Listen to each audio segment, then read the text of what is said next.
In Gaza's Khan Younis, a bulldozer clears the rubble of a house hit by an airstrike.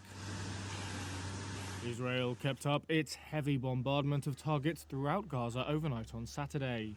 That's after Prime Minister Benjamin Netanyahu vowed to fight until victory, following the release of the first 2 hostages held by Gaza's ruling Hamas group. Israel's military said fighter jets had struck a large number of Hamas targets throughout the Gaza Strip. In Khan Younis, Izzaldeen Al-fara said he was one of 24 people who lived in this destroyed building.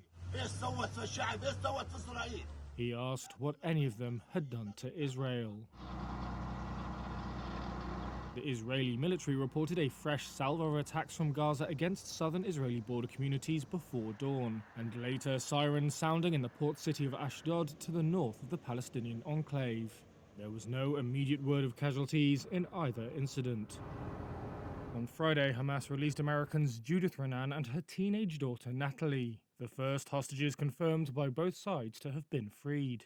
They were among 200 kidnapped in an October 7th cross-border attack by Hamas militants, in which 1,400 people, mainly civilians, were killed. It was the deadliest single attack on Israelis since the country's founding 75 years ago.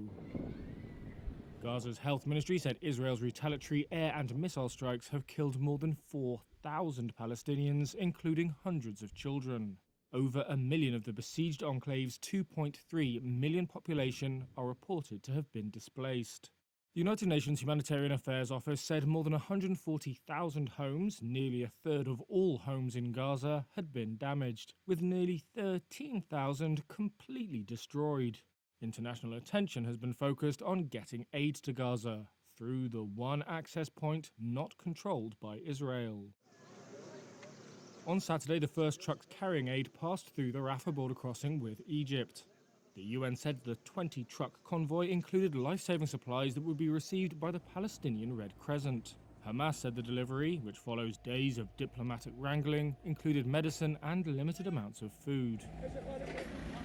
UN officials say at least 100 trucks a day are needed in Gaza to cover urgent needs, and that any delivery of aid needs to be sustained and at scale.